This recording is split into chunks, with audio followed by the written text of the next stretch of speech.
நெஞ்சில் பதிப்போர்க்கு செல்வம் பழித்து கதித்தோங்கும் நிஷ்டையும் கைகூடும் நிமலர் அருள் கந்தர் சஷ்டி கவசந்தனை அமரரிடர் தீர புரிந்த குமரனடி நெஞ்சே குறி குமரனடி நெஞ்சே குறி.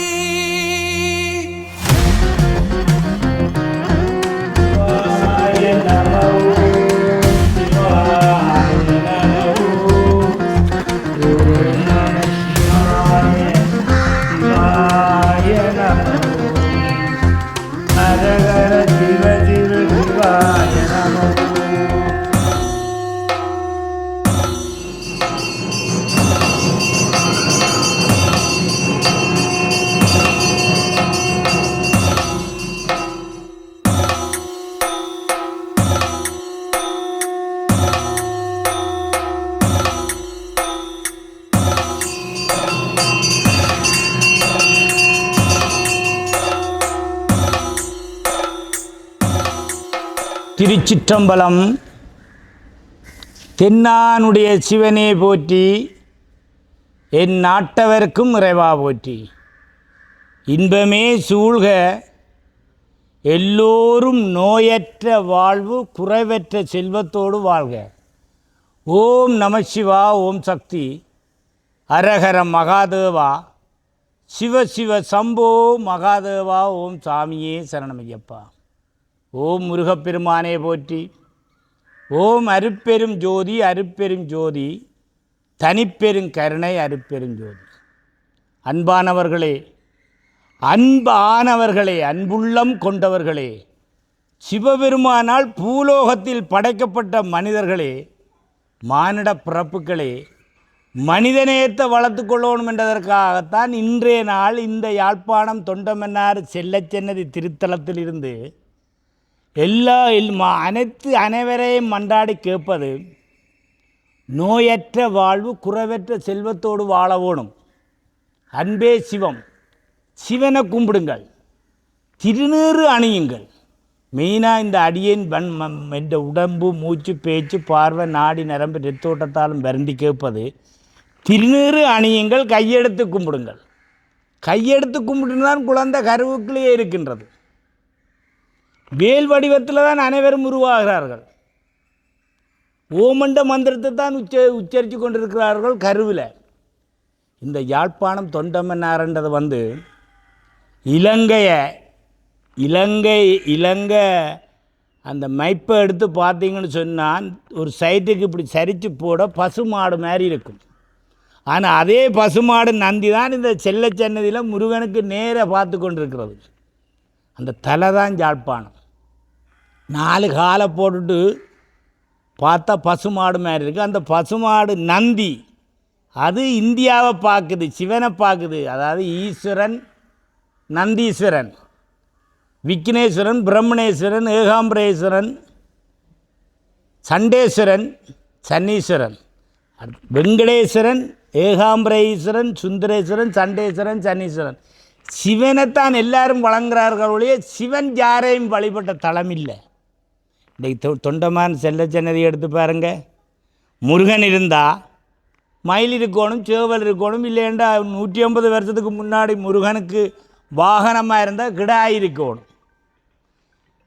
முருகனை அசுரனை அழித்ததுக்கு பிறகுதான், 2 பிளந்ததுக்கு பிறகுதான் மயிலாகவும் சேவலாகவும் முருகன் வாகனமாக வச்சுக்கிறார் ஒழிய, முதல் முருகனுக்கு இந்த உலகத்தில் தமிழனை படைச்சி போட்டு தமிழ் கடவுள் முருகன் முருகனை உருவாக்கினவர் சிவன். வேல் வடிவத்தில் உருவாக்கினவர். உருவாக்கிட்டு எல்லாரும் முருகனை கும்பிடுங்கள். ஒவ்வொருத்தரும் வேல் வடிவத்தில் உருவாகிறவர்கள் தமிழர்கள். முதல் படைப்பே தமிழர்கள் தான். அந்த யாழ்ப்பாணத்தில் இருந்து இன்றைக்கு முருகன் தமிழ் கடவுள் ஒரு தமிழனை தான் சந்தித்தவர், கதிர்காமர் என்றவரை. அவருக்கும் பூசைகள், மந்திரங்கள், தந்திரங்கள் தெரியாது. முருகன் காட்டி விட்ட வழியின்படி தான் இந்த தளம் நடந்து கொண்டிருக்கு. இது 8வது தலைமுறை தளம். அதனால் இந்த தளத்தில் இருந்து கதிர்காமத்துக்கு வேல் போகுது. அந்த வேல் போய்த்தான் அங்கே கொடியேற்ற உற்சவம் நடக்கிறாண்டா. இந்த வருஷம் தேர் போகுதுண்டா, அது சிவன் நினைச்சிருக்கிறார்.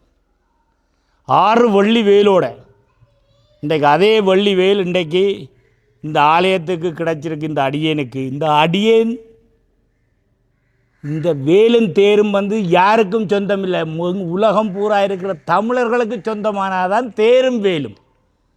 அந்த தேர் ஆற்ற தேரென்றால் சிவனிடம் மகாசுரன தாய் மாய வரங்கேட்டு வேணினாதான் அந்த தேர்.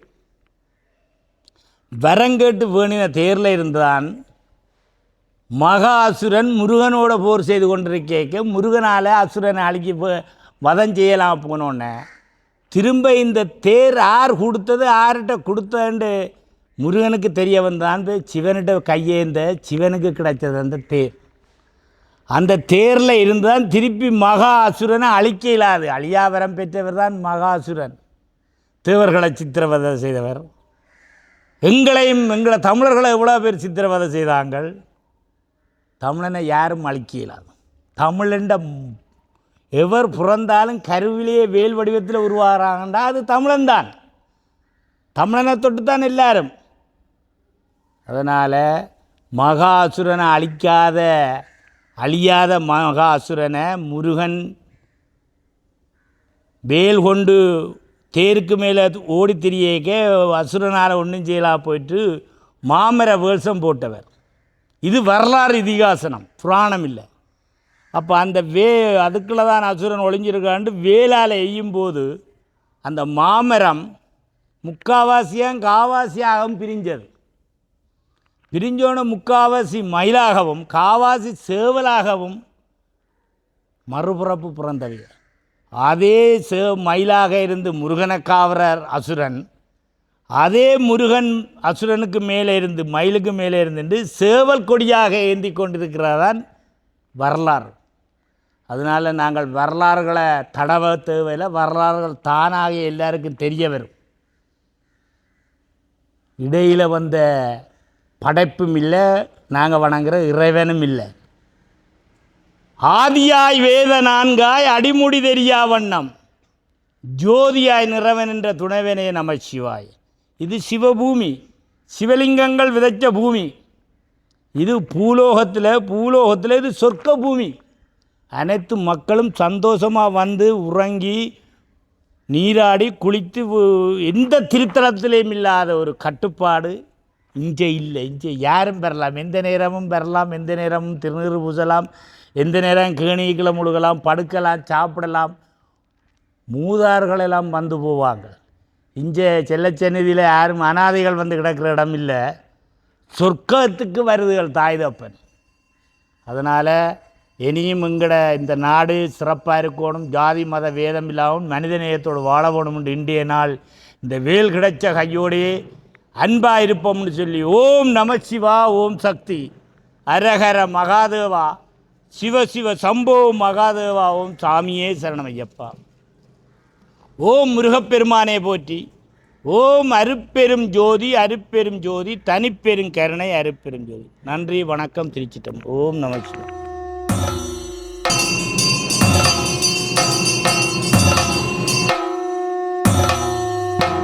ஓம் நம சிவாய். ஓம் நம